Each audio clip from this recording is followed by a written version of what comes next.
नमस्कार दोस्तों, आप सभी का स्वागत है हमारे YouTube channel Indian Ayurvedic doctor पर। दोस्तों, मैं तरुण स्वर्णकार आपके लिए चरक उत्तरार्ध के लेक्चर्स की सीरीज़ लेके आया हूँ, जिसमें आज के वीडियो में हम बात करेंगे कास चिकित्सा अध्याय मतलब चरक चिकित्सा अध्याय 18 कास के बारे में। तो दोस्तों, वीडियो को शुरू करने से पहले अगर आप हमारे चैनल पर नए आए हैं या आपने अभी तक हमारे चैनल सब्सक्राइब नहीं किया है तो please do subscribe our YouTube channel and press the bell icon for latest updates. दोस्तों, मंगलाचरण करते हैं, भगवान गणेश जी को याद करते हुए आज का टॉपिक शुरू करते हैं। वक्रतुंड महाकाय सूर्यकोटि समप्रभ निर्विघ्नं कुरु मे देव सर्वकार्येषु सर्वदा। भगवान गणेश हमारे सभी विघ्नों को दूर करें, हमारा पढ़ने में यूं ही मन लगता रहे। इसी सोच के साथ चलिए आज का टॉपिक शुरू करते हैं। सबसे पहले अपन क्या क्या पढ़ने वाले हैं इस चैप्टर में, तो कास के भेद और पूर्व रूप, कास रोग की संप्राप्ति, भेदानुसार कास के निदान व लक्षण, कास की साध्यता यानी प्रोग्नोसिस, कास की विभिन्न चिकित्साएं और कास से संबंधित कास रोग से संबंधित विभिन्न योग, इन सब के बारे में अपन आज पढ़ेंगे और ये चैप्टर कंप्लीट करेंगे। तो शुरुआत करते हैं। सबसे पहले तो ये आप पीजी के लिहाज से याद रख सकते हैं कि संभिन्न कांस्य स्वनतुल्य घोष है। ये सुश्रुत ने कांस की संप्राप्ति में बताया, ठीक है। कांसे के बर्तन के समान वो घोष होता है, उसमें मतलब स्वर निकलते हैं उसके मुख से, ऐसी खांसी निकलती। कांस का स्वर वो एक कांस टूटे हुए कांस के बर्तन के समान होता है, ठीक है। मतलब टूटे हुए कांस के बर्तन जैसे गिरता है तो जैसा साउंड आता है ना, वैसा ही कुछ साउंड आता है किसमें, कास रोग में।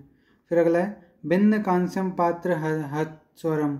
ये सुश्रुत ने जराशोष का एक लक्षण बताया, भिन्न कांस्यम पात्र हत स्वरम, ठीक है दोनों में एक ही बात, लेकिन दोनों में अलग अलग संस्कृत में वर्डिंग्स अलग हो गई तो इसलिए ये ज़्यादा इंपॉर्टेंट हो जाता है, ठीक है। तो अथातः कास चिकित्सितम व्याख्यास्यामः इति है स्मः भगवानात्रेय। तो मतलब अब कास रोग की व्याख्या की जाएगी। फिर कास की निरुक्ति याद कर लीजिएगा आप। कसति शिरः कंठाद ऊर्ध्वम गच्छति वायुरिति कास है, कस गतौ इत्यस्मात् कसनात् कास है, ठीक है। अर्थात श्वास प्रणाली में विजातीय पदार्थ के रुकने से कुपित हुई वायु उस विजातीय पदार्थ को निकालने की चेष्टा करती है। उस समय श्वास प्रणाली आदि अवयवों में शोथ या क्षीण होने से विकृत शब्द निकलता है, उसे कास कहते हैं। इसमें वायु शिर प्रदेश तक गमन करती है, ठीक है। ये चीज़ आप याद रखना। तो क्या है इसमें, क्या है, शिर कंठ और ऊर्ध्व भाग में जो वायु जाती है वो वहाँ पे रुकावट पैदा करती है, जिसके कारण क्या होती है, कास उत्पन्न होती है, ठीक है। इसे आप याद रखिएगा। इसका मूल क्या होता है, कास का कंठ होता है, ठीक है। तो कंठ में रहने वाली उदान वायु की विकृति से कास रोग होता है, यह आप याद रखिएगा। अब इसके भेद 5 होते हैं, ठीक है। भेद की नॉलेज आपको सूत्र स्थान में भी मिल गई थी 18वें या 19वें चैप्टर में, तो आप वो चीज़ वहाँ से भी आपको याद रहनी चाहिए। तो वातज, पित्तज, कफज, ये तीनों एक दोषज और क्षतज और क्षयज, ये 5 प्रकार के कास होते हैं। उन्होंने सन्निपातज कास को नहीं माना, ठीक है। ये चीज़ आप याद रखिएगा। अब कास के पूर्व रूप बहुत इंपॉर्टेंट चीज़ है, आपको याद रखना है। तो पूर्व रूपम भवत तेषाम शूकपूर्ण गलास्यता, ये आपको याद रखना है। कंठे कंडुश्च भोज्या नाम अवरोधश्च जायते, यानी भवेत पूर्व रूपम भवेत तेषाम, कि भाई ऐसा पूर्व रूप दिखाई देते हैं। कैसा, शूकपूर्ण गलास्यता, कि गले में क्या हो रहा है, शूक या शूक को अपन बोल सकते हैं कि भाई कोई डंडी वगैरह टाइप जिसको अपन बोलते हैं वो शूक हो गया, या फिर कांटा टाइप होता है ना, कांटे चुभ जाते। तो ऐसे जो शूक है वो रोगी के गले में, मुख में पूर्ण रूप से भरा हुआ हो, ऐसा प्रतीत होना। जैसे अपन को लगता है ना गले में कुछ अटका पड़ा है, तो वैसा ही है, इसको रोगी को ऐसा फील आता है गले में कुछ अटका पड़ा है जिसको वो निकालने की कोशिश कर रहा है, ठीक है। तो गले और मुख का उस शूक से क्या होता है, भरा हुआ प्रतीत होना, शूक पूर्ण गलास्यता। कंठे कंडुश्च, कि जो कंठ है उसमें खुजली होना, ठीक है। और भोज्या एनाम अवरोधश्च, यानी भोजन खाने की इच्छा जाती रहती है, यानी भोजन में अरुचि होने से वह रोगी खा नहीं पाता है, ठीक है। अब सुश्रुत ने यहाँ पे सुखपूर्ण गलास्थ्यता की जगह क्या मैंने गल तालु उपलेप है, यानी जो गला और तालु है उसको गीलापन सा महसूस होता है अंदर कि कुछ है, अटक रहा है, कुछ गीला गीला सा अजीब सा, तो वो अपने क्या आ गया गल तालु उपलेप। ये हो गए सारे अपने काश के पूर्व। सुखपूर्ण गलास्थ्यता इंपॉर्टेंट है पीजी के लिहाज से भी। फिर ये जो श्लोक है आपको याद रखना है पूरी तरह, ये बहुत इंपॉर्टेंट है। श्वास काश हिक्का तीनों की जो संप्राप्तियां हैं वो पैथोलॉजी में भी इम्पोर्टेंट थी सेकेंड ईयर में, और यहाँ भी इम्पोर्टेंट है, पूछ लेते हैं। ठीक है, तो क्या है अधः प्रतिहतो वायुर ऊर्ध्व स्रोत समाश्रित है, उदान भावम आपन्नम कंठे सक्तस्तथोर्षि अविश्य शीर्षः कानि सर्वाणि प्रतिपूर्यन् आभञ्जनाक्षिपन् देहं हनुमन्ये तथा अक्षिणी नेत्रे पृष्ठम उरः पार्श्वे निर्भुज्य स्तंभयस्ततः शुष्को वा स कफो वापि कसनात् कास उच्यते। परिभाषा होगी कसनात् कास उच्यते कि जिसमें खांसी चलती है, कसन या कुत्सित शब्द उत्पत्ति होती है तो उसे कास कहते हैं। अधः प्रतिहतः यानी अपान जो वायु है वो ऊपर के स्रोतों में ऊर्ध्व में जाकर ऊर्ध्व गति वाली हो जाती है, वहाँ से कंठ और उदर प्रदेश में तथा शिर प्रदेश के छिद्रों स्रोतों या वाहिनियों में प्रविष्ट होकर जब स्थूल को पूर्ण करती हुई शरीर के विशेष कर्म हनु मन्या नेत्रों को भग्न व आक्षेप युक्त करती हुई नेत्र पृष्ठ छाती पार्श्व वक्र को स्तंभित कर देती है, तब शुष्क या कफयुक्त काश की उत्पत्ति थी। शॉर्ट रूप में समझाऊं तो सबसे पहले निदान सेवन किया, उससे प्रकोपित हुई अपान वायु। अपान वायु की गति कहाँ हो गई, ऊर्ध्व रूप में हो गई, ऊर्ध्व स्रोतों में या ऊर्ध्व जत्रु में जाकर उसने वहाँ पे कंठ प्रदेश उदर प्रदेश और सिर प्रदेश के जो है स्रोतस हैं उनमें प्रविष्ट होकर उनको पूर्ण कर दिया अपने से। ठीक है, और हनुमन्या जो है उनमें और उसके अलावा नेत्रों में जो है भग्न आक्षेप को उत्पन्न किया, और बाद में क्या हुआ मुख छाती पार्श्व इनको स्तंभित कर दिया। इस प्रकार से शुष्क या कफयुक्त काश की उत्पत्ति हुई। समझ में आया। निदान सेवन किया, फिर अधः प्रत्यतः वायु यानी अपान वायु की दुष्टि हुई। अपान वायु ने ऊपर की ओर गमन किया, ऊपर की ओर ऊर्ध्व गति वाली होने के कारण कंठ प्रदेश उरय प्रदेश और शिर प्रदेश के स्रोतों में वो प्रविष्ट होकर पूर्ण कर दिया उन्हें। ठीक है, अपने से पूर्ण कर दिया, अपान वायु से पूर्ण कर दिया। नेत्रों हनुमन्या में भग्न और आक्षेप उत्पन्न किया। ठीक है, और नेत्र पृष्ठ छाती और पार्श्व का स्तंभन कर दिया। स्तंभन कर दिया मतलब जकड़ाहट पैदा कर दी वहाँ पे उस पैर प्रदेश में। इस प्रकार शुष्क या कफयुक्त काश की उत्पत्ति हुई। इसमें कसन यानी कुत्सित शब्द उत्पत्ति होने से इसे काश कहा जाता है। समझ में आ गई होगी आपको संप्राप्ति निरुक्ति। इसमें बस आपको पीजी के लिहाज से याद ये रखना है कि चरक ने उदान वायु के इन्वॉल्वमेंट बताई। ठीक है, आप अपान वायु की दो जो है इन्वॉल्वमेंट बताई। यहाँ पे लोग कंफ्यूज होते हैं उदान भाव आपन्नम, इससे लोग समझते हैं उदान वायु का भी यहाँ पे रोल बताया चरक ने, जबकि ऐसा नहीं। उदान भाव मतलब ऊपर की ओर मूवमेंट करने का जो है उसमें भाव रहता है। ठीक है, फिर सुश्रुत ने प्राण और उदान वायु और वाग्भट ने प्राण उदान और अपान वायु की इन्वॉल्वमेंट बताई है, इनकी दुष्टि होती है ऐसा कहा है। ये चीज़ आप याद रखिएगा। ठीक है, फिर यहाँ पे प्राणो ही उदानानुगत है। देखो प्राण और उदान दोनों बता रखी है आचार्य सुश्रुत ने। ठीक है, ये चीज़ आप याद रखिएगा। आगे अपन बढ़ते हैं, ये वाग्भट के अनुसार है। ठीक है, कि जो प्राण अपान उदान तीनों की यहाँ पे दृष्टि बता रखी है। ठीक है, ये चीज़ आप याद रखना। स्थान के अनुसार शब्द कि वायु से गमन करने वाला वायु का जिन जिन स्थानों विषयों में आघात होता है उस स्थान विशेष के अनुसार वेदना व शब्दों में विशेषतः काश होती है। कि कंठ पे अलग शब्द, कंठ पे भिड़ते हुए जा रहे तो अलग शब्द निकलेगा। ठीक है, ज़्यादा भीतरी भाग से निकल रही है तो अलग शब्द निकलेगा। केवल मुख वाले भाग से जो है टकरा के निकल रही है ध्वनि तो अलग तरह का साउंड निकलेगा। वेदना भी अलग तरह की होगी। इस बारे में इन्होंने यहाँ बता रखा है। अब वात जन्य काश के निदान और लक्षण। निदान आप जानते हैं, जितने भी अपने वात प्रकोपक निदान है वही सब आ जाएंगे यहाँ पे। रूक्ष शीत कषाय द्रव्यों का सेवन, अल्प भोजन, प्रमिताशन, अनशन। ठीक है, बाकी अति व्यवाय जो हो गया, यहाँ पे वेगों को रोकना हो गया, परिश्रम करना हो गया, ये सब क्या है, वात को बढ़ाने वाले कारण है, तो वात जन्य कारण हो गए। ठीक है। लक्षण बहुत इंपॉर्टेंट है। हर्त पार्श्व शिरः शूल, मतलब हृदय में, पार्श्व में और शिर में जो है शूल उत्पन्न होना। स्वर भेदो, स्वर भेद कहाँ, शयज कास में भी है ये लक्षण, स्वर भेद। करो भ्रशम, कि तीव्र स्वर भेद, भयंकर रूप से स्वर भेद होता है। फिर शुष्क ओरह कंठ वक्रस्य, कि ओरह प्रदेश, कंठ और वक्र जो है, मुख जो है वो सूखने लगते हैं। हृष्ट लोमन है, ये चीज़ आप याद रखना, हृष्ट लोमा। प्रताम्यत है, मतलब कमजोरी सी ऐसी महसूस होती है। निर्घोष, मतलब कोई साउंड नहीं होता ज़्यादा।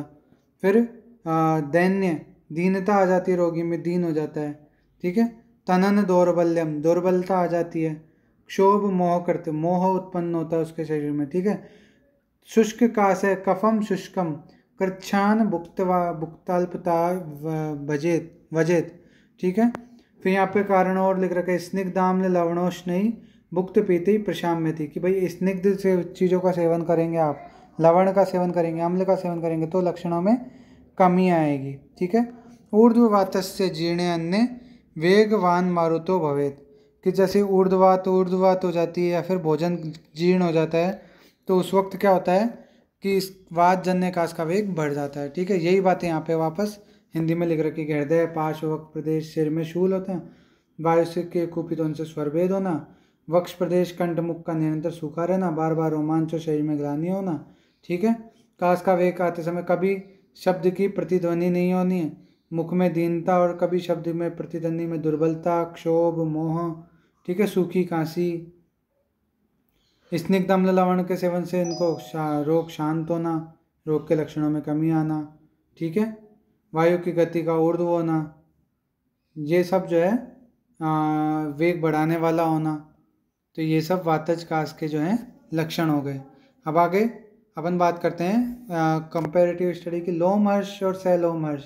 सैलोमहर्ष वर्ड आया है कफज अतिसार में, और लोमहर्ष आया है कफज कास में। ऐसे हृष्ट रोमा जो है, हृष्ट रोमा, और एक है हृष्ट लोम्न। तो हृष्ट लोम्न कहाँ आया है, वातज कास में, और हृष्ट रोमा वातज पक्वातिसार में। ये कंफ्यूजिंग टर्म्स है, इसलिए इनको अलग से याद करने को है। पित्तज कास में, पित्तजन्य कास में पित्तज आहार विहार आ जाएंगे, कि देखो क्रोध आ गया, अग्नि आ गई, आतप सेवन आ गया। ठीक है। ऐसी अम्ल विदाही क्षार का सेवन आ गया, ये सब पित्त को प्रकोप करने वाले हो गए। पित्त में यहाँ पे ऊपर क्या था, स्वर भेद, यहाँ पे स्वरामेय आ गया, पीत निष्ठीवन हो गया। ठीक है। उरोध, हुमायनम, तृष्णा, तृष्णा, दाह, मोह, रुचि, भ्रम, ये सारे पित्त के लक्षण हैं। प्रततम का समानश्च ज्योतिषीय च पश्यति, ये बहुत इंपॉर्टेंट लक्षण है, इसको आप अंडरलाइन जरूर करिएगा। ठीक है। प्रततम का समानश्च ज्योतिषीय च पश्यति, कि भाई यहाँ पे क्या होता है कि कुछ काल तक कास का वेग बना रहता है, तो उससे नेत्रों के सामने ज्योतिष जुगनू चमकने लग जाओ। कई बार ऐसा होता है ना, अपना ध्यान कहीं और होता है और आंखें चल रही होती है, तो मतलब आंखें तो अपना काम कर रही होती हैं, तो अपने को सब चीज़ें धुंधली धुंधली टाइप दिखाई देती हैं। ऐसा जैसे आप रोड लाइट वगैरह देख रहे हो या कोई लाइट देख रहे हो, तो वैसे वो जुगनू चमक रहे हो, उस टाइप की फील होती है। ठीक है। क्लियर नहीं दिखता, क्लियर विजन नहीं रहता। उसी टाइप से लगातार खांसी चलती रहेगी, तो उसका विजन क्या है, क्लियर नहीं रहता, ऐसा लगता है उसको जुगनू या तारे चमक रहे हो, ऐसा दिखाई देती हैं रोशनी। ठीक है। तो वो चीज़ है। पित्त मिला हुआ कफ जो है उसका निष्ठीवन करना, ये जो है पित्तज कास के लक्षण और कारण हैं। अब कफज कास के, तो देखो गुरु, अभिषंदे, मधुर, स्निग्ध आहार द्रव्यों का सेवन हो गया, दिवा स्वप्न हो गया, अपरिश्रम या आलस्य हो गया। ठीक है। ये जो सब है कफ को बढ़ाने वाले लक्षण है, तो कफ को वृद्धि कारक होंगे। लक्षण कि कफज कास में मंदाग्नि, अरुचि, वमन, पीनस, उत्क्लेश, शरीर में गुरुता, रोमांच। ठीक है। लोमहर्ष जो मैं बात कर रहा था, मुख माधुर्य, क्लेद, ये सारे लक्षण पित्त कफ वृद्धि के हैं, ज़्यादातर हैं इसमें। तो आपको ज़्यादा डिटेल में नहीं जाने की जरूरत, आप बेसिक कॉमन जो लक्षण होते हैं वो भी अगर आपको याद है तो आप कुछ ना कुछ लिख सकते हैं। ठीक है। इसमें कोई इतना डाउट की बात है नहीं, ये सिंपल है। बस ये चीज़ याद रखना, लोमहर्ष और कहाँ आया हुआ है। ठीक है। और इसके अलावा हिस्टेरोमा, हिस्टेरोमने वाला जो है आप याद रखिएगा। आगे हम बात करते हैं सतत लोमहर्ष, ये उन्माद का पूर्व रूप है, और कोठा नाम लोमहर्ष किसका है? कुष्ठ का पूर्व रूप है। ये भी एक जैसे से हैं, तो ये चीज़ याद रखिएगा, पीजी के लिहाज से इम्पोर्टेंट है। फिर आता है शतजकास। शतजकास क्या है? क्षत हो जाता है किसी प्रकार का। क्षत कैसे हो सकता है? या तो भाई बहुत ज़्यादा वजन उठा लिया, परिश्रम मतलब जितनी आपकी क्षमता है उससे ज़्यादा काम किया, अति सर्वत्र वर्जयेत, ठीक है। तो अगर अति काम करेंगे तो उससे वायु प्रकोपित होगा, तो वायु प्रकोपित होगा तो फिर वो क्षत करेगा शरीर में।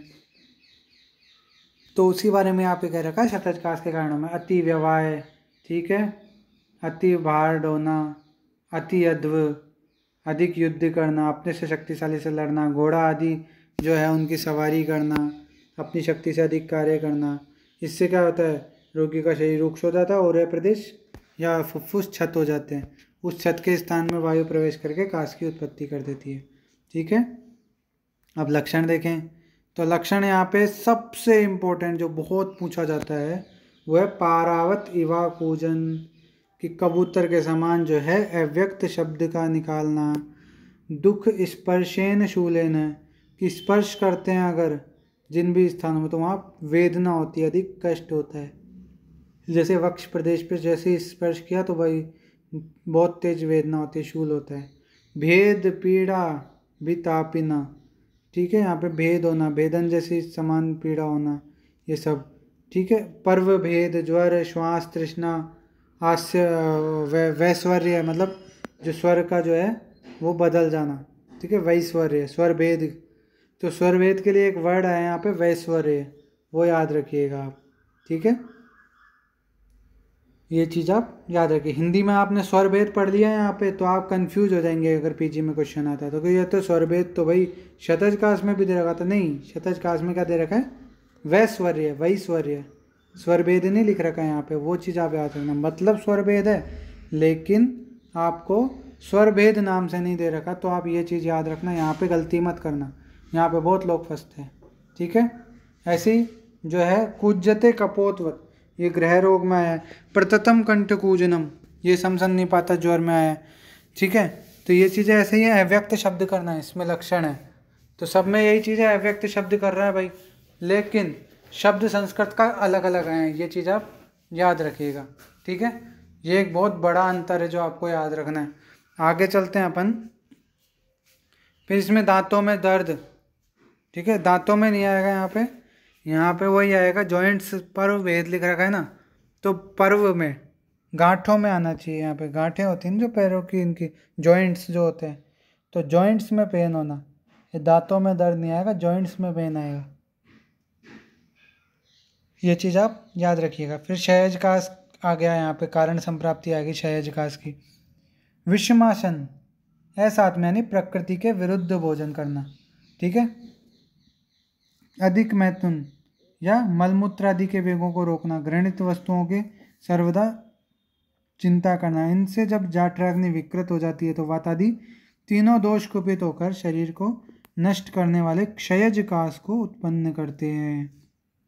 समझ में आ गए? बहुत इंपॉर्टेंट है, याद रखिएगा।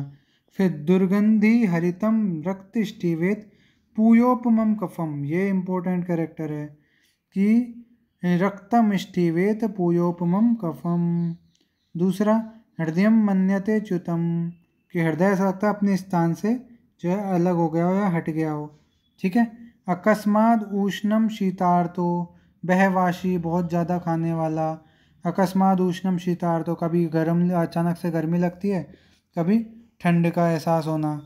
या फिर अपन इसको ऐसे भी कह सकते हैं कि कभी जो है शीतल वस्तुओं का सेवन करने से कष्ट बढ़ता है और कभी उष्ण वस्तुओं का सेवन करने से रोगी दुर्बल और क्रश हो जाता है, ठीक है। श्रीमद दर्शन लोचन है, इंपॉर्टेंट, और स्वर भेदो अनिमित्त, ये चीज़ आप याद रखना, सारे इंपॉर्टेंट है। हृदयम मन्यते च्युतम यहाँ पे है, ठीक है, किसमें? क्षयजकास में। और एक हृदयम मन्यते स्त्यानम, एक ये वर्ड आता है, ये गृहिणी में आता है, ठीक है। अपन पढ़ चुके हैं, इस चीज़ का आप याद रखना, ठीक है। यहाँ पे यही बता रखा है, वापस मैं आपको एक बार हिंदी वाले पे बताता हूँ। क्षयजकास से पीड़ित रोगी दुर्गंध युक्त हरे लाल वर्ण के पूये के समान कफ का थूकता है, वह जब खांसता है तो उसे अनुभव होता है कि मेरा हृदय अपने स्थान से हट गया है। ठीक है, तो ये चीज़ आप याद रखना। सहसा कभी कभी उष्ण वस्तुओं का सेवन से उसको कष्ट होता है और कभी शीतल वस्तुओं के सेवन से उसका कष्ट बढ़ जाता है। भोजन अधिक मात्रा में भी करता है फिर भी दुर्बल और कृषि रहता है। बहवाशी मतलब अधिक भूख, अधिक खाना। मुख, वर्ण, त्वचा चिकनी और स्वच्छ हो जाती है। नेत्र देखने में कांति युक्त होता है।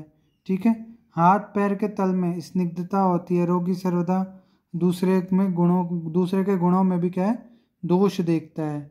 ठीक है, संसार की सभी वस्तुओं से क्या करता है, घृणा करता है। ये चीज़ आप याद रखना। ठीक है, प्राय ज्वर मिश्र प्रकृति का यानी द्वंद्वस टाइप का ज्वर होता है उसको। पसलियों में पीड़ा, पीनस, भोजन में अरुचि, कभी पतला कभी गाढ़ा मल निकलना। ठीक है, स्वरभेद हो जाना, ये सब जो लक्षण है रोगी में दिखाई देते हैं। अब क्षयजकाश की साध्यता के बारे में बात करें तो बलवान रोगी है उसमें अगर क्षयजकाश है तो वह साध्य होता है। क्षीण रोगी होता है तो असाध्य होता है। ठीक है, और अगर क्षीण व्यक्ति है, माफ कीजिएगा, बलवान व्यक्ति है और उसमें रोग भी बलवान है तो वो याप्य हो जाता है। मतलब बलवान रोगी है उसमें क्षयजकाश नवोत्थित है, नया हुआ है, नया पैदा हुआ है। ठीक है, एक्यूट है तो वो जल्दी ठीक हो जाएगा, साध्य होगा। क्षीण रोगी है उसमें शायद शतजकाश हो रहा है तो वो क्या होगा, असाध्य होगा। बलवान रोगी उसमें शतजकाश हो रहा है वो याप्य होगा। ठीक है, और क्षीण रोगी है उसमें क्षयजकाश हो रहा है तो वो असाध्य होगा। आप समझे मतलब कि असाध्य, क्षयज और शतजकाश जो हैं, मतलब सॉरी, क्षयज और शतजकाश जो हैं वो अगर क्षीण रोगी में हो रहे हैं तो वो असाध्य हैं, और अगर बलवान रोगी में हो रहे हैं तो क्षयज तो साध्य है। ठीक है, और लेकिन शतज जो है वो याप्य है। मतलब शतज रोग जो है, शतजकाश, वो या तो याप्य होगा या असाध्य होगा, और क्षयजकाश जो है वो या तो साध्य होगा या असाध्य होगा। साध्य किसमें, बलवान रोगी में। असाध्य किसमें, कमजोर या दुर्बल रोगी में, या कृश योगी में, या क्षीण रोगी में। दोनों चारों एक ही बात है, क्षीण हो या दुर्बल हो या कृश हो, तो इस प्रकार के रोगी में।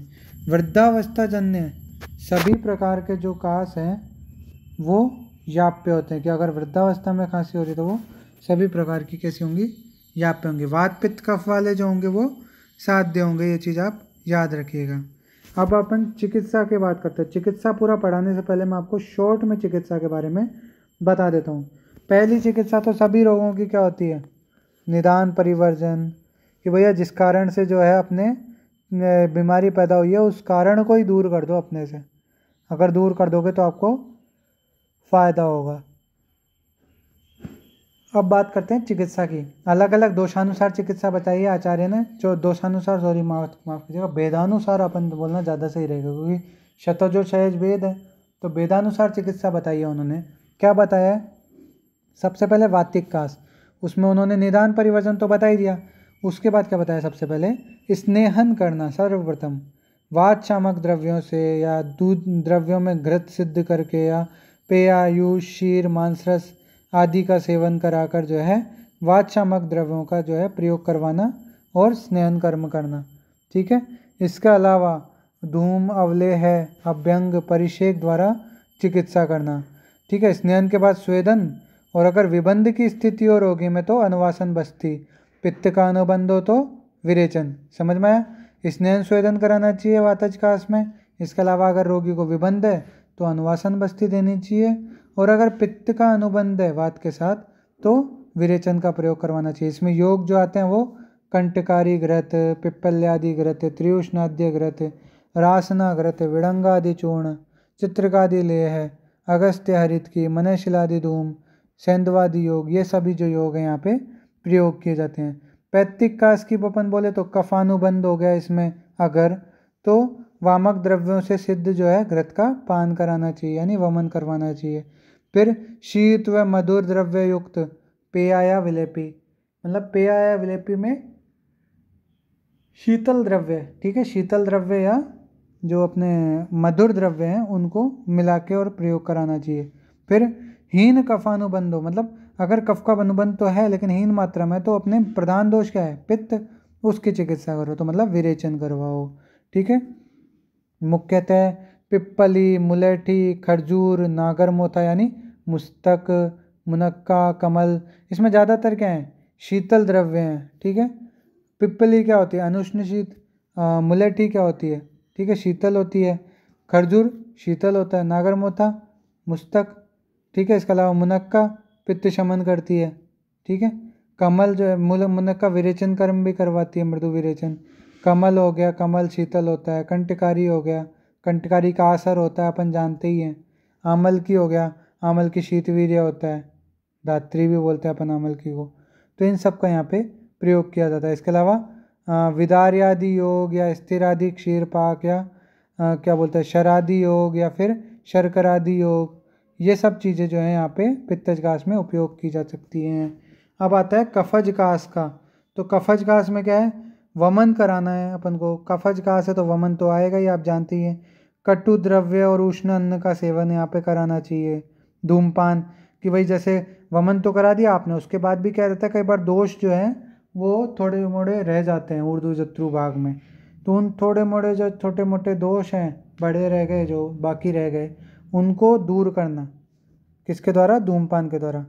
अब अगर जो कफजगास है उसमें पित्त का अनुबंध हो, और अपन ने पिछले तमक श्वास पढ़ा था, तमकेतु विरेचनम, याद हो तो आपको, तो ये चीज़ आप याद रखिएगा कि तमकेतु विरेचनम आप पहले पढ़ चुके हैं श्वासकाश में, और पित्तानुबंध हो किसमें, कफजगास में, तो पित्तजगास वाली चिकित्सा अपनानी चाहिए, ठीक है। फिर इसमें कुछ योगों की अपन बात करें तो दशमूलादि घृत, कंटकारी घृत, कुलन्यादि घृत, नागरादि योग, इन सब का प्रयोग है। शतजगास की बात करें, शत है तो अपने किसके जैसे, षटक्षीण जैसी, ठीक है। इसके अलावा रक्त पित्त जैसी, तो है इनके जैसी, राजक्षमा जैसी, इनके समान चिकित्सा करनी चाहिए। इसके अलावा पित्तजगास के समान चिकित्सा की जा सकती है। और मधुर मांस का प्रयोग, जीवनीय गण का प्रयोग, ठीक है। अगर रक्तस्राव है तो यवागु घृतपान कराना है, ठीक है। मनशिलादि धूम का प्रयोग, ये शतजगास की चिकित्सा हो गई। समझ में आई होंगी आपको अब तक सारी चिकित्साएं। क्षयजगास की बात करें तो सर्व लक्षण युक्त अगर है सहजगास तो असाध्य होगी। बलवान रोगी तो प्रत्याख्य होगी। प्रत्याख्य मतलब कि भाई ये अपन को बताना है कि भाई बीमारी बड़ी टफ है, ठीक हो भी सकती है, नहीं भी हो सकती, इस बात की रोगी को जानकारी देनी चाहिए, ठीक है। कि मैं चिकित्सा करने का पूरा प्रयास करूँगा, ठीक हो भी सकता है, नहीं भी हो सकता, ये समय बताएगा, पर चिकित्सा कर सकते हैं हम, ठीक है, चिकित्सा करनी भी चाहिए। तो ये है यहाँ पे मतलब, बलवान रोगी हो तो उसमें प्रत्याख्य चिकित्सा। फिर इसमें एक श्लोक आएगा, चिकित्सा 18 187वां श्लोक क्या आएगा, दीपनम ब्रंगणम चैव स्रोतसाम च विशोधनम व्यत्यासान क्षय काशिभ्यो बल्यम सर्वम हितम भवेत। कि सर्वप्रथम ब्रंगण अग्निदीपन चिकित्सा, मृदु विरेचन करना, ठीक है। स्रोतसो च विशोधनम मतलब शोधन करना, शोधन के लिए क्या बताया, मृदु विरेचन बताया गया है। व्यत्यास चिकित्सा, कि भाई जो भी है ब्रंगण दीपन आप जो कर रहे हो व्यत्यास के क्रमानुसार करो, ठीक है, तो व्यत्यास चिकित्सा। ऐसी धातु पोषण पे ध्यान देना, क्षय है तो धातु पोषण को बढ़ाना है, ठीक है। इसके अलावा कर्कट संगी, बला, महाबला आदि से सिद्ध घृत का प्रयोग करना है। इसमें योग क्या क्या आ सकता है, द्विपंचमूलादि घृत, गुड़ुच्यादि घृत, कासमर्दादि घृत, पद्म का आदि घृत, हरित की लेय, चित्र का आदि लेय, ये सब जो है द्राक्षालय, इनका यहाँ पे प्रयोग बताया जा सकता है, ठीक है। तो एक बार आपको मैंने मोटे मोटे रूप में सारी जो है कास की चिकित्सा मैंने आपको समझा दी है। एक बार मैं आपको एक एक करके श्लोक वाइज जो है समझाने की कोशिश करता हूँ।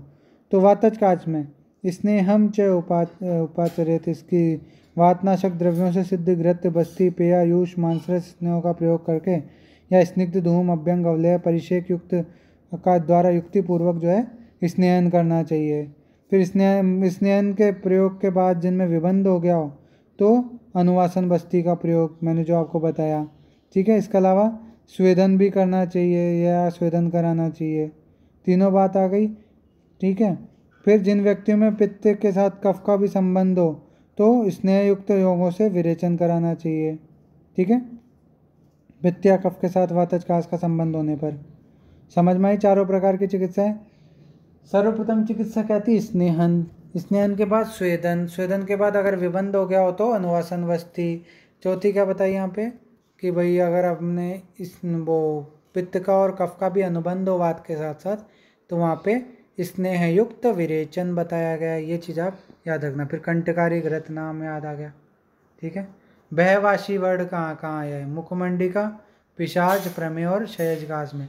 ये पीजी के लिहाज से इम्पोर्टेंट है, याद रखना। ठीक है, ये चीज़ आपको याद हो जाएगी। पिप्पल्यादि घृत नाम याद रखना है। ठीक है। त्रियुष्णाद्य घृत गुल्म में भी है, कास में भी है, ग्रहणी में भी है, याद रखना है। रासना घृत याद रखना है। रासना तेल कहाँ है? वात व्याधि में, पीजी के लिहाज से इम्पोर्टेंट है, याद रखना है। रोगाधिकार पूछ लेते हैं। विडंगादि चूर्ण नाम याद रखना है। ठीक है। फिर उसके बाद है ना दुरालभादि ले है, दुस्पर्शादि ले है, विडंगादि ले है, इसके अलावा चित्रकादि ले है। इन सब के नाम आपको याद रखने। चित्रकादि घृत कहाँ था? शव्यथु शोथ में। और चित्रक घृत कहाँ था? उदर रोग में। ये भी आपको याद रखना है। ठीक है। अगस्त्य हरितकी का प्रयोग। अगस्त्य हरितकी में इम्पोर्टेंट कंटेंट, मेन कंटेंट क्या है? दशमूल है। ये आप याद रखना। अगस्त्य हरितकी नाम से कहीं आप ये मत समझना हरड़ इसमें मेन कंटेंट है, ऐसा नहीं है। हरड़ तो यहाँ पे कितनी काम मिली है? 100 काम मिली है। ठीक है। और इसको कैसे बनाना है? ये ले है या अवलेय बनाने के बाद 2 हरड़ लेनी है आपको, उसको उसके अंदर अच्छे से अवलेय भर के, उसमें अवलेय लगा के, और फिर उसका नित्य सेवन करना चाहिए रसायन की तरह। ठीक है।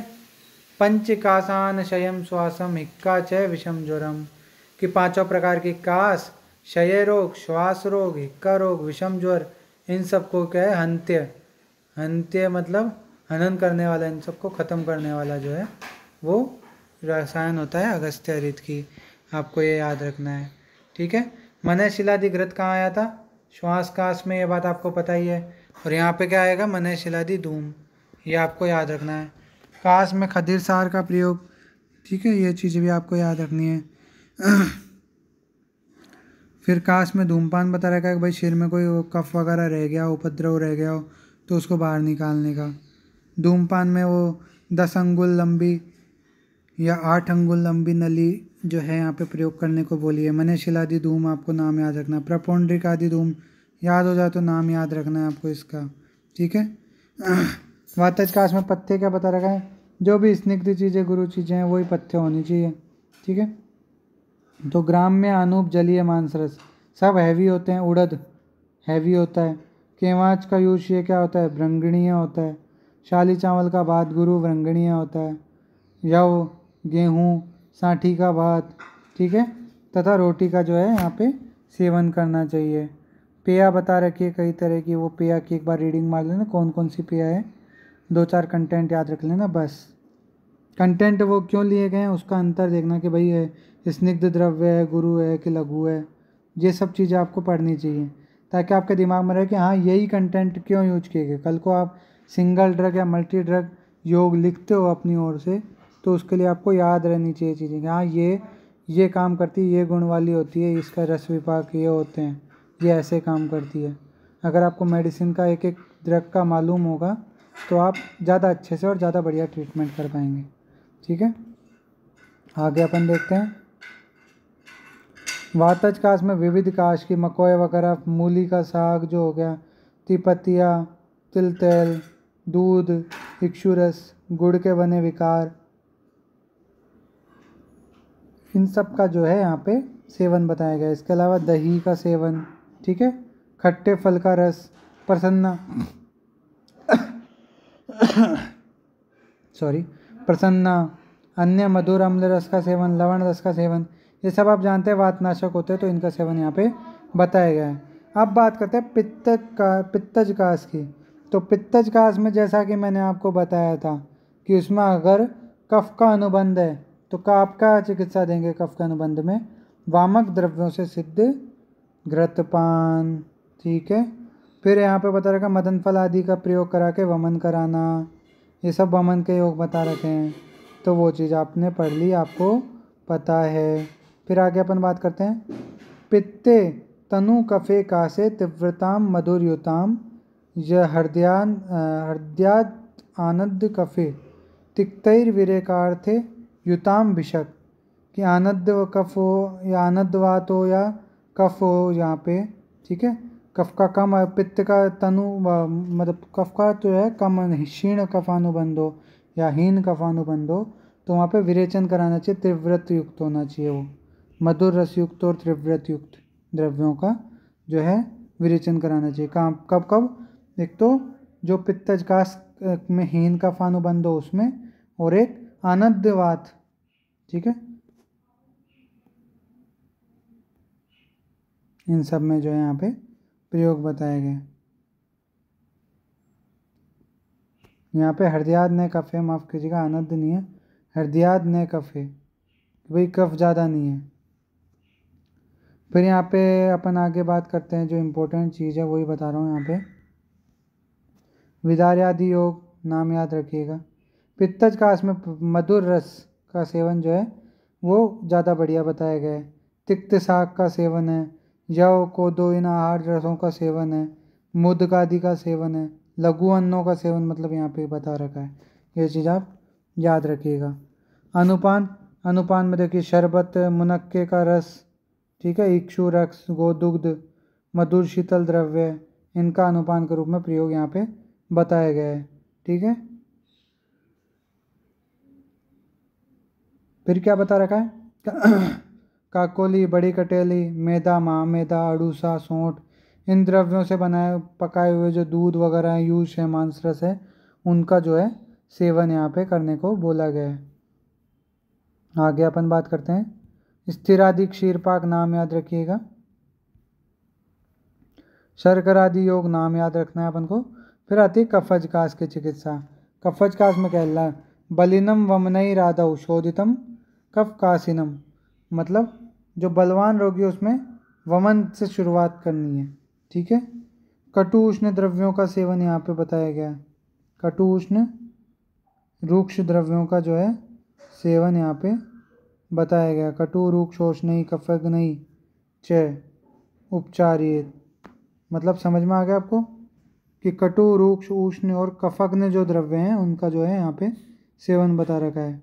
फिर यहाँ पे मध्वम्ल उष्णाम्बु तक्रम व मध्यम व निगदम पिबेत, निगदम मतलब स्वच्छ जो है उनका सेवन करना चाहिए, या फिर निगद बोलता है निर्दोष, जिसमें कोई दोष नहीं हो। पुष्करादि हिम, नाम याद रखना। कटफलादि क्वात, पाटादि कल्क, नागरादि योग, पिप्पली का प्रयोग, कासमर्दादि योग, ये जो है आपको याद रखने नाम, ठीक है, बहुत इंपॉर्टेंट है, नाम याद रखने से आपको फ़ायदा ही होगा, ये चीज़ आप याद रखिएगा। इन सब का यहाँ पे प्रयोग बता रखा है। फिर पिप्पली, पिप्पली मूल, नागरमोथा, आंवला, भूम्यामल की, देवदारू, हरड़, इन सब के जो है यहाँ पे प्रयोग बताए गए हैं। फिर दशमूलादि घृत, दशमूली घृत एक आता है जो आता है कफज गुल्म में, और दशमूलादि घृत आता है किसमें? यहाँ पे कास रोग में, कास रोग अधिकार में, ये चीज़ आप याद रखिएगा। कंटकारी घृत, कुलत्थादि घृत, नाम याद रखना। कफज कास में धूमपान, ये आपको याद रखना है। तमकै कफ कासे तु स्यात् चेत पित्तानुबंधजय, पित्त कास क्रियाम, कि तमक श्वास में और पित्तानुबंधी कफज कास में जो है यहाँ पे पित्त कास के समान चिकित्सा करनी चाहिए, ये मैंने आपको बता दिया, आपको ये याद रखना है। फिर क्या है? वाते कफानुबंधे तू कुर्यात कफ हरिम क्रिया, कि वात के साथ अगर कफानुबंध है, वात के साथ कफ का अनुबंध है तो कफ हरी क्रिया, कफ जो है कफनाशक जो है क्रिया वहाँ पे करनी चाहिए। पित्तानुबंध वातयो वात कफयो, कि वात कफज कहा से उसमें पित्त का अनुबंध है तो पित्तनाशक चिकित्सा पहले करनी चाहिए, ठीक है, ये चीज़ आप याद रखना। फिर विभिन्न कासों का सिद्धांत बता रखा है कि आर्द्रे विरुक्षणम शुष्के स्निग्धम व कफात्मके कफ कासे अन्नपानम कफजे स पित्ते तिक्त संयुतम इति कफकास चिकित्सा। ये कफकास के विभिन्न चिकित्सा सूत्र बता रखे हैं कि वात कफज हो, मतलब कफ के साथ वात का अनुबंध हो, अगर रूक्ष आ रहा हो कफ, यहाँ पे रूक्ष हो, सूखी खांसी हो तो आर्द्र चिकित्सा, और नहीं माफ़ करिएगा, आर्द्र कास हो या गीली खांसी हो या कफज खांसी हो तो विरुक्षण चिकित्सा, रुक्षण करना है वहाँ पे, और अगर शुष्क कास हो तो स्निग्ध चिकित्सा यहाँ पे बताई गई है। इसके अलावा पित्त का अनुबंध हो तो सतिक्त तिक्त संयुक्त जो है द्रव्यों का सेवन करना चाहिए, तिक्त रस मिले हुए अन्नपान का सेवन करना चाहिए। शतजकास, शतजकास को क्या बताया, कासम आत्यायिकम, सुपीरियर इमरजेंसी, इमरजेंसी में की ज़रूरत होती है, इसमें पेशेंट इमरजेंसी पेशेंट होता है, ठीक है। शतजकास बड़ी घातक होती है। इसमें क्या है, जीवनीय वर्ग का प्रयोग है, बल मांसवर्धक द्रव्यों का प्रयोग होता है।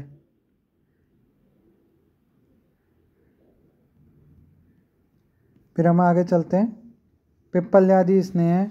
शतजकास में पित्तजकास की चिकित्सा, ये एक इम्पोर्टेंट है। कहाँ कहाँ पित्तजकास की चिकित्सा की थी अपन ने, कि जो कफजकास है उसमें अगर पित्तानुबंध हो तब, तमकश्वास है तो उसमें, और उसके बाद अब शतजकास है तो उसमें भी यहाँ पे पित्तकासी की चिकित्सा, वृत्ति ही स्यात् पित्तकासी की, पित्तकास के समान चिकित्सा यहाँ पे बताई गई है। फिर यहाँ पे शतजकास में मांस प्रयोग बता रखा है, यहाँ पे क्या बता रखा है, तृष्णार्ता नाम पयश्चागम शर मूलादि भी श्रुतम, कि भाई ये तृण पंचमूल में पकाया हुआ बकरी का दूध जो है कास रोगी को पीने को देना चाहिए। कौन से कास रोगी को, शतज कास रोगी को। ये तुम्हें याद रखनी बात, ये बहुत इंपॉर्टेंट बात है।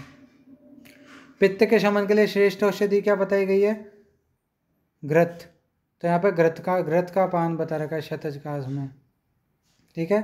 घृत भृंगण भी करता है, पित्त शमन भी करता है, तो दोनों तरह से बहुत बढ़िया काम करता है। शत को भी दूर करेगा, हीलिंग करेगा, और जो है भृंगण करेगा। पित्त बढ़ा हुआ हो तो पित्त का शमन करेगा।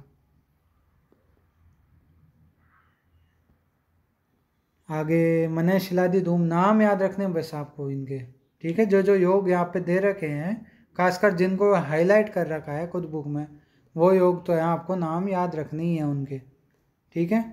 फिर उसके बाद जीवनीय द्रव्यों का प्रयोग वगैरह यहाँ पे बता रखा है। अब आता है क्षयजकास।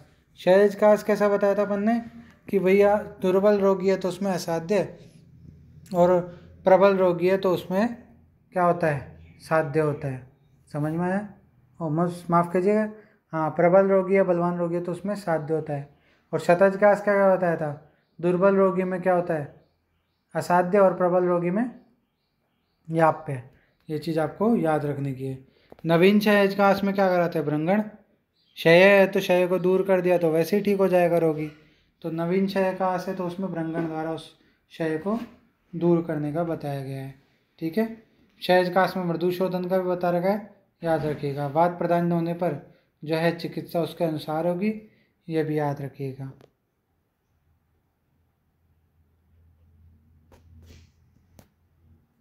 फिर अगर क्षयजकास है उसमें क्या हो रहा है कि मूत्रेंद्रिय, गुदा, श्रोणि, वंक्षण प्रदेश में शोथ और वेदना हो रही है, तो वहाँ पे घृतमंड में मधु मिलाकर, या मिश्रक स्नेह, भाई तेल और घृत मिला दिया, इस प्रकार जो मिश्रक स्नेह है उससे जो है अनुवासन बस्ती देनी चाहिए। मतलब मिश्रक स्नेह की अनुवासन बस्ती, या क्या बता रखा है यहाँ पे, मधु मिलाकर घृतमंडी की अनुवासन बस्ती का प्रयोग किया जाता है। कफजकास में मांस का प्रयोग, दिव्य पंचमूलाद्य घृत, मुख्यतः इसका प्रयोग क्षयजकास में किया जाता है। बाकी जो है कास रोग का एक इम्पोर्टेंट योग है, याद रखना नाम। फिर उसके बाद यहाँ पे आगे चलते हैं, गुड़ुच्चादि घृत क्षयजकास में भी है और इम्पोर्टेंट योग है, ठीक है। कास्मर्यादि घृत, इस प्रकार जो है हरित की लेह है, चित्रकादि लेह है, त्राक्षादि लेह है, पद्मकादि लेह है, जीवंत्यादि लेह, ये सब जो है आपको नाम याद रखने, नाम इम्पोर्टेंट है इनके, ठीक है। ये चीज़ आप याद रखिएगा। फिर क्या है, वमन, तृष्णा, कास, सामातिसार रोग को नष्ट करने के लिए लोद्र के ताजे पत्ते का कल्क बनाकर घृत में भूनकर चीनी मिलाकर पेया या उत्कारिका बनाकर पिलाना चाहिए। पेया बना के, और जो ये अपना तिलवक है, लोद्र है, उसके पत्तों का सेवन करवाना चाहिए रोगी को। इम्पोर्टेंट योग है, प्रयोग किया जा सकता है डेली लाइफ में, ठीक है। तो ये चीज़ आप याद रखना। फिर हम आगे आते हैं क्षयजकास का चिकित्सा सूत्र। यहाँ पे मैं आपको बात कर चुका दीपनम भृंगणम च, कि सबसे पहले दीपन भृंगण चिकित्सा और मृदु शोधन के बारे में बता रखा है। फिर बाद में व्यत्यास चिकित्सा जो है उसका प्रयोग बता रखा है। व्यत्यास मतलब क्रिया परिवर्तन, क्या कभी दीपन चिकित्सा कर ली, कभी भृंगण चिकित्सा कर ली, कभी शोधन कर लिया, तो क्रम बदल के उनका सेवन, ये नहीं लगातार शोधन ही शोधन करे जा रहे हो या भृंगण ही भृंगण करे जा रहे हो, तो उससे रोगी को फायदे के बजाय नुकसान हो सकता है। ये चीज़ आप याद रखिएगा, ठीक है। वाताधिकास क्रमशः बलवान, तो ये क्रम है बलवानता का। क्षयज का सबसे बलवान होती है, तो आपको ये क्रम याद रखना है, ठीक है। तो वातज, पित्तज, कफज, शतज और क्षयज, ये क्रम याद रखना है। काश वैषज्य संग्रह, वर्ड बहुत इंपॉर्टेंट है, याद रखना, पीजी में क्यों पूछ लेते हैं इसका मतलब। काश वैषज्य संग्रह मतलब काश की जो औषधियाँ थी, जो योग थे, उनका संग्रह। जैसे अपन ने यहाँ पे क्या क्या पढ़े, पेय द्रव्य पढ़े, लेह पढ़ा, पानक पढ़ा, दूध पढ़ा, सर्पे गुड़, धूम, ठीक है, वमन द्रव्य, भोज्य पदार्थ, ये सब पढ़े। तो वो सब क्या है, वैषज्यों या औषधों का संग्रह है। तो काश वैषज्य संग्रह अपन ने देख लिया। इस प्रकार जो है हमारा काश चिकित्सा भी कंप्लीट होता है। अब काश चिकित्सा संबंधी विभिन्न योग कौन कौन से, दुर्लभादि ग्रथ, लेह, दुष्पर्शादि लेह, दशमूलादि ग्रथ, चित्रकादि लेह, रासना ग्रथ, त्रयमाणाद्य ग्रथ, त्रियुषणाद्य ग्रथ, पिप्पली ग्रथ, कंटकारी ग्रथ, कुलत्थादि ग्रथ, अगस्त्य हरित की, गुड़ुच्चादि ग्रथ, कासमर्दादि ग्रथ, ठीक है, हरित की लेह, द्विपंचमूलादि लेह ग्रथ, इन सब का जो यहाँ पे है नाम योगों के रूप में आपको याद करना है। इस प्रकार से हमारा काश चिकित्सा कंप्लीट हो गया। कसनाथ काश है या कांसे के समान स्वर निकलना, ये सब काश की क्या थी, निरुक्ति थी, ठीक है। शूकपूर्ण गलास्यता मुख्य पूर्व रूप था, और कोई याद होनी हो, कंठ में खुजली वगैरह याद होनी हो, पर शूकपूर्ण गलास्यता आपको याद होना जरूरी है। फिर एक एक वेदानुसार लक्षण अपन ने देख लिया। वातज काश के कारण क्या थे, वात प्रकोप करने वाले आहार विहार, और लक्षण क्या थे, वातज काश के समान लक्षण नहीं थे, ठीक है। सूखी खांसी होना, हास्य, मुख, गला, तालु, कंठ का सूख जाना, ये सब क्या है, वात के कारण है। पित्तज काश में क्या है, तृष्णा, मोह, ज्वर, मूर्छा, यही चीज़ें दिखाई दी अपन को। और कारण क्या थे, पित्त प्रकोप का आहार विहार। कफज काश में सी कफ के समान तंद्रा, निद्रा, आलस्य वगैरह, ये सब लक्षण आ गए थे। और चिकित्सा क्या है, वो क्या बोलते हैं, लक्ष्य, वो अपने कारण क्या थे, जो कफवर्धक आहार विहार थे। तो ये चीज़ें तो बहुत कॉमन है, आपको याद होंगी। शतज क्या है, शत कब होता है, जब आप कोई साहसिक कार्य वगैरह करें, वजन ज़्यादा उठाएं, अपनी क्षमता से अधिक भार उठाएं, अपनी क्षमता से अधिक कार्य करें, ठीक है, अति व्यवहार वगैरह करें, तो उससे क्या हुआ, शत हुआ, शत के कारण उत्पन्न काश क्या होगी, शतज काश। क्षयज काश, धातुओं का क्षय अनुलोम क्रम में हो चाहे प्रतिलोम क्रम में हुआ, उस क्षय के कारण क्या हुआ, काश की उत्पत्ति हुई, तो ये क्षयज काश हो गया, ठीक है। चिकित्सा की बात करें तो वातिक चिकित्सा में क्या हो गया, भ्रंगण, दीपन, ठीक है, मृदु संशोधन, इसके अलावा और भी चिकित्साएं थी, तो जो इम्पोर्टेंट थी वो आप देख लेना एक बार। कुछ समझ में ना आए तो कमेंट बॉक्स में ज़रूर पूछिएगा। पित्तज काश में क्या है, विरेचन देना, कफानुबंध हो तो वमन देना, हीन कफानुबंध हो तो भी विरेचन देना, ठीक है। इसके अलावा शीतल, मृदु, मधुर द्रव्यों का सेवन कराना, ये पित्तज काश हो गया भाई।